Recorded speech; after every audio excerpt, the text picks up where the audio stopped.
Para aquellos que quieren mejorar su vida devocional, para los que necesitan ayuda espiritual, para todos los que desean un contacto diario con Dios, presentamos Radio Amanecer en Estudio, un alimento espiritual para tu alma.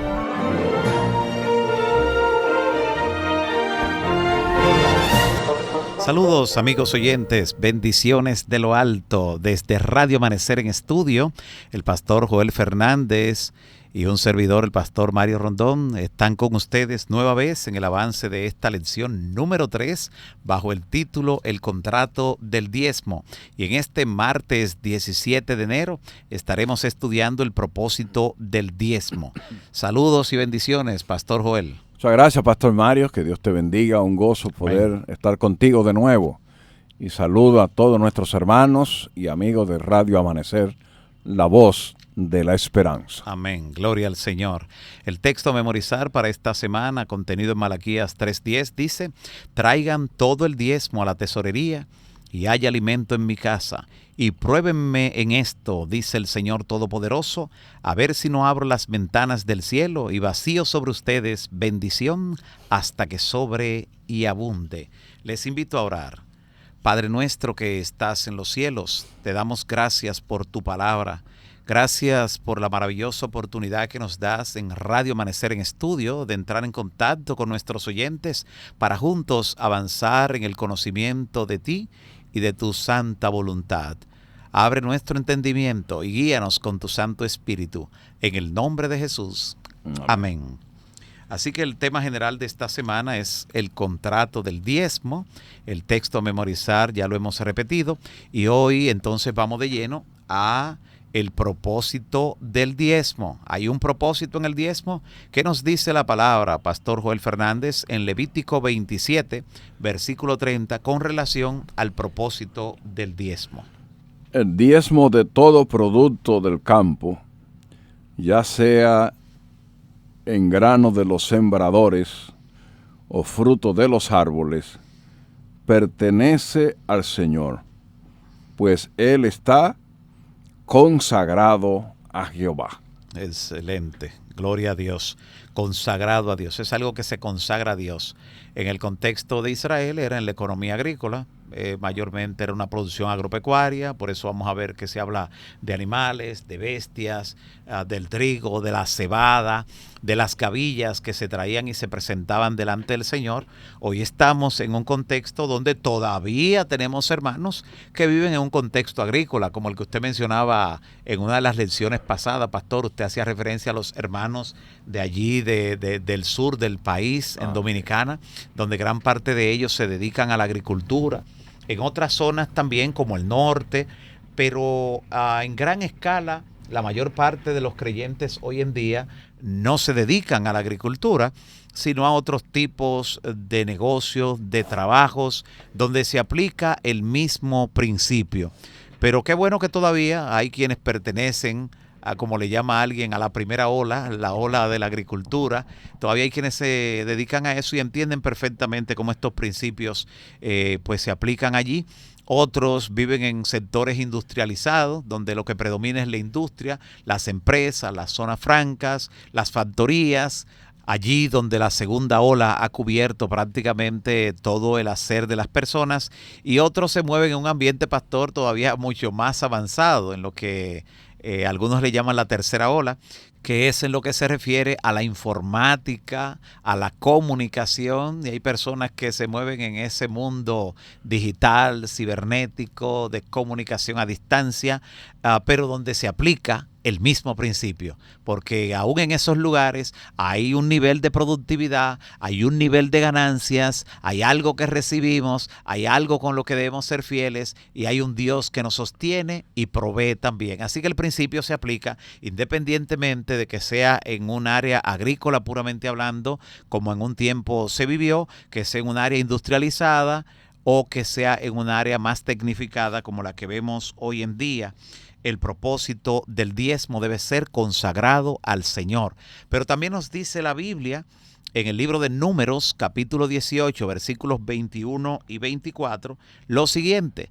Y he aquí, dice el Señor, yo he dado a los hijos de Leví todos los diezmos en Israel por heredad por su ministerio. Hay una razón, por el ministerio que ellos desempeñaban, por cuanto ellos sirven en el ministerio del tabernáculo de reunión. Mire cómo lo enfatiza, cómo lo repite. Y en el versículo 14 dice, porque a los levitas, en aquel contexto, he dado por heredad los diezmos de los hijos de Israel que ofrezcan o que van a ofrecer a Jehová en ofrenda, por lo cual les he dicho, entre los hijos de Israel no posean heredad. O sea, ellos no podían hacer otro tipo de trabajo, de recibir una herencia para ponerla a producir, su trabajo exclusivamente es para ellos. Y por eso dentro del pueblo remanente, dentro de la iglesia del Dios vivo, se nota esa diferencia, Pastor Joel Fernández. Así y es es que los ministros dedicados a esta obra no tienen otro tipo de trabajo, no se les permite hacer otro tipo de negocios para que no entren en conflictos de intereses, sino que se dediquen exclusivamente 24 horas a esta su causa en la que deben asistir o estar pendiente de toda su hermandad, de lo que es el rebaño. Es elocuente la manera como en ese sentido se presenta el ministerio dentro del adventismo, a diferencia del ministerio pastoral dentro de cualquier otro sistema religioso, donde usted se puede a veces encontrar con un ministro pastoral de otra congregación trabajando en una empresa diferente a lo que tiene que ver con la vida ministerial, la vida pastoral, o se lo encuentra haciendo negocios, en fin, porque no es lo mismo. Por eso creemos que el ministerio dentro del adventismo es un ministerio divinamente inspirado, instituido y guiado por un Dios que no sabe fallar. Muchas gracias, Pastor Mario. Abundando un poco sobre el propósito del diezmo. Esta es una lección muy interesante. Lo primero que la Biblia comienza diciendo es, yo he dado el diezmo a los hijos de Leví. Quien da el diezmo es el dueño. Exacto. Es Dios. Quien determina para qué. Okay. Él le dice, yo he dado. Si usted me lo trae a mí, pero es mío. Yo soy el que lo doy. Y yo lo he dado a los hijos de Leví. Por su ministerio. Sí, por su ministerio. De paso, el diezmo es sagrado. Por eso es que Dios lo recibe. Consagrado a Jehová. Si no es consagrado, Dios no lo recibe. Si no es sagrado, es consagrado a Jehová.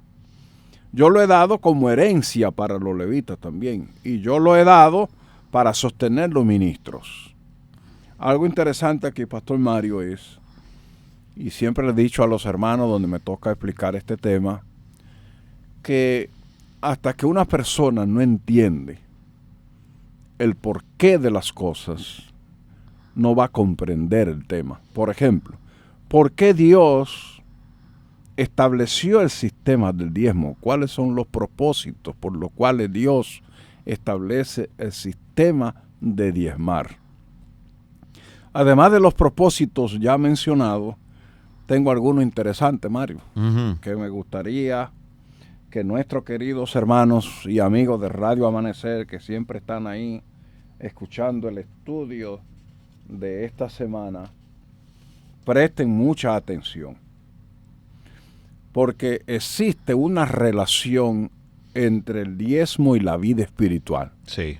Hay una relación ahí. Directamente. Y en esa relación, Dios, que es sabio, tiene propósitos específicos con el diezmo. No es que Dios tiró el plan del diezmo así al azar a los que vengan, no. Dios tiene propósitos. Dios no hace nada al azar. Y permíteme, Pastor Mario y amigos oyentes, compartir algunos propósitos interesantes que Dios tiene y quiere lograr con el diezmo. Perfecto. Número 1, Dios tiene un plan de llevar al dador a la santidad con el diezmo. Correcto. Pero en ese medio de dador, dar los diezmos a la santidad, hay un muro en el medio, hay una pared que se llama el egoísmo. Y el diezmo tiene como propósito derribar esa pared. Amén. Número 2, Dios estableció el sistema del diezmo para que sus hijos confíen en Él y lo prueben. 3, Dios estableció el sistema del diezmo ¿Sabe para qué, Mario, también? Ujú. Para ver si se nos pueden confiar las riquezas eternas. Exacto. Hay una Porque si cita tú no inspirada. puedes administrar aquí $1,000,000, Cosas 10,000 pesos, que son cosas temporales y específicas, ¿cómo va a administrar las cosas eternas?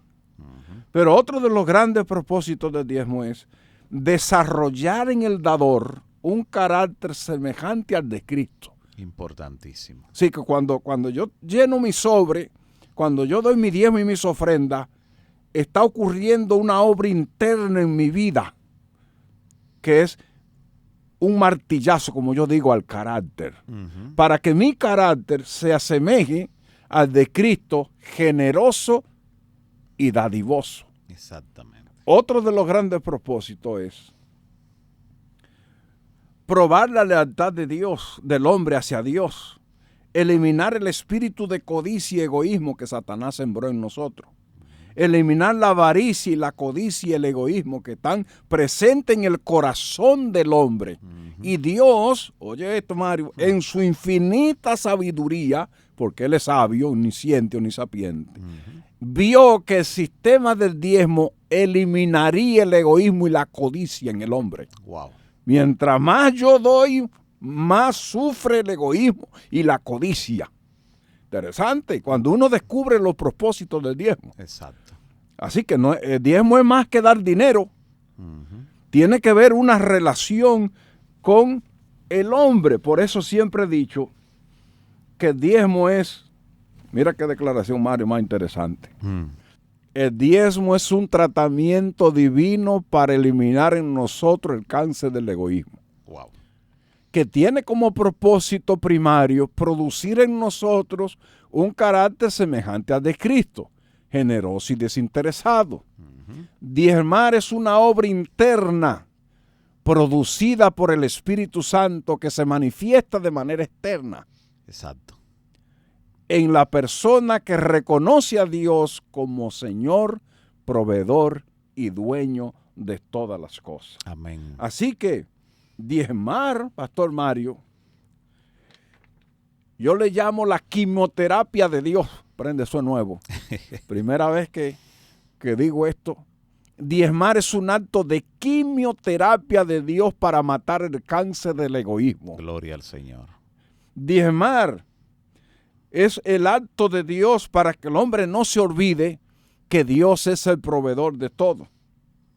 Para que el hombre aprenda a temer a Dios y a obedecer su palabra. Amén. Así que entonces hay tres fuentes de la generosidad. Ujú. ¿Y cuáles son esas tres fuentes, Pastor Mario? El corazón, la mente y la conversión genuina y verdadera. Ujú. Por eso cuando una persona tiene una conversión genuina, se convierte en generoso. Automáticamente. Por eso dice Elena de White en Joyas de los Testimonios, tomo 3, página 421, que cuando Cristo entra a vivir a la vida de una persona, su carácter es transformado y se convierte en generoso y dadivoso. Amén. Entonces, concluyendo esta parte, Mario, oye qué cosa más interesante. Diezmar constituye una muestra de santidad y obediencia a Dios. Gloria a Dios. Entonces, ¿qué significa eso? Que una persona que no es santa, que no ha desarrollado la capacidad de obedecer a Dios, no puede diezmar, lo que hace es que da dinero. Si acaso. Diezmar es una experiencia para personas que han vivido la experiencia de la santidad. Exactamente. Interesante. Ujú. 2. Diezmar es una evidencia de que el egoísmo está muriendo en el corazón de la persona. Así es. Mientras el egoísmo esté vivo, no se puede diezmar correctamente. Por eso tenemos muchas personas que lo que dan es dinero, porque el egoísmo está vivo. Ujú. Y yo, en el nombre del Señor, en esta hora digo que hay que matar el egoísmo de la persona. Amén. Diezmar muestra que la gracia de Cristo está obrando en el corazón del hombre. Ujú. Diezmar es una obra interna movida por el Espíritu Santo. Y diezmar es un acto espontáneo de un corazón que ha sido regenerado por Cristo. Amén. Y mira el último, Pastor Mario. Diezmar es un acto de respeto hacia Dios y a su palabra. Amén. Lo contrario es un acto de anarquía y rebeldía. No diezmar es una evidencia. No diezmar. Eso lo aprendí hace poco. Es una evidencia de que ha ocurrido en la vida del cristiano un cortocircuito espiritual. Wow, tremendo, tremendo. Debemos recordar que debido a que Dios es el dueño de todo, como lo dice Salmo 24:1, donde indica que de Jehová es la tierra y su plenitud, el mundo y los que en él habitan, obviamente el Señor no necesita dinero. Pero como el diezmo es suyo, nos dice qué hacer con él, y eso es utilizarlo para el sostén del ministerio de la predicación del evangelio. Por eso con el diezmo de Dios se suplen las necesidades de los ministros pastorales. Antiguamente a la tribu de Leví, que eran los pastores obreros del evangelio en el Antiguo Testamento, no se le otorgaban grandes propiedades como al resto de las tribus, que se le dio una división territorial enorme. A Leví, en cambio, le dieron determinadas ciudades porque en algún lugar tenían que vivir, incluyendo ciudades de refugio, pero con un fin redentor para el mismo pueblo de Israel, y eso con suficiente tierra alrededor para huertos personales, pero no para negocios. Se mantenían con los diezmos de los demás y ellos mismos también diezmaban de sus ingresos. Y es interesante que los obreros de la causa del Señor, los ministros pastorales, también diezman, pero como el diezmo llega al alfolí, del alfolí no sale. Así que allí mismo se hace ese descuento directamente, como ocurría en la antigüedad. Los levitas, que también diezmaban, no sacaban el diezmo y lo volvían a traer al templo. Por eso hoy no se saca. Hay personas que les gustaría que se haga así, que se le entregue para que lo saquen, lo traigan de nuevo. Pero eso está en contra del principio, porque cuando llega al alfolí de ahí no sale.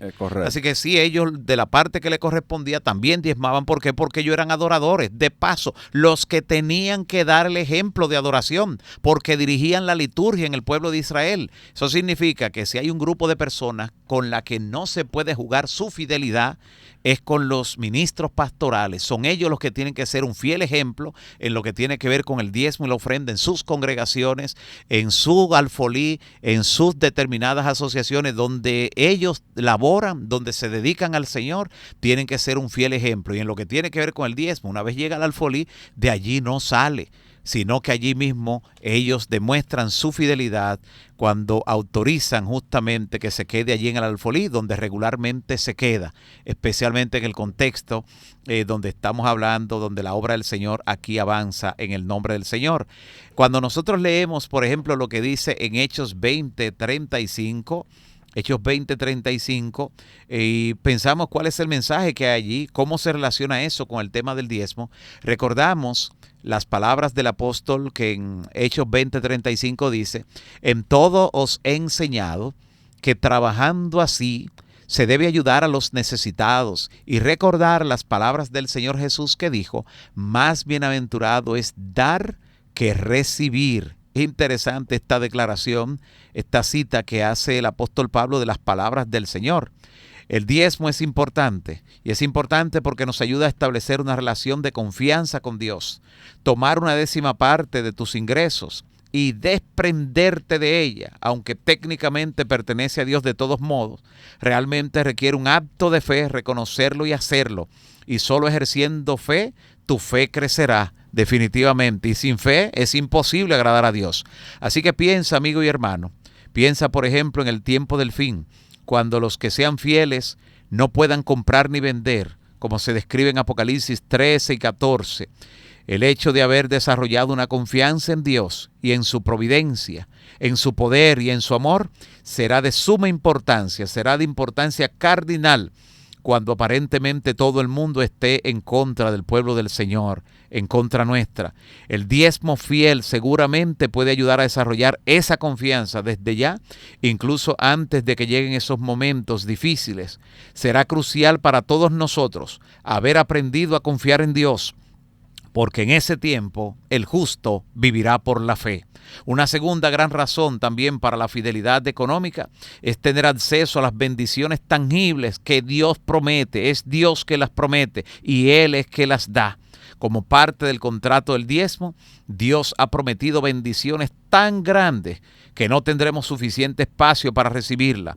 Con el excedente podremos ayudar a los demás y apoyar la obra de Dios también con nuestras ofrendas. Este es el gran propósito del diezmo, que se consagra al Señor, que se dedica al Señor y que con gozo podemos traer delante de Él periódicamente como adoradores fieles, y que su santidad es reconocida por todos los que le obedecen. Pastor Fernández, creo que de esta manera maravillosa llegamos a la parte final del estudio de este martes 17 de enero en el tema El propósito del diezmo, en el contexto de la lección número 3 de la guía de estudio para este trimestre, el contrato del diezmo.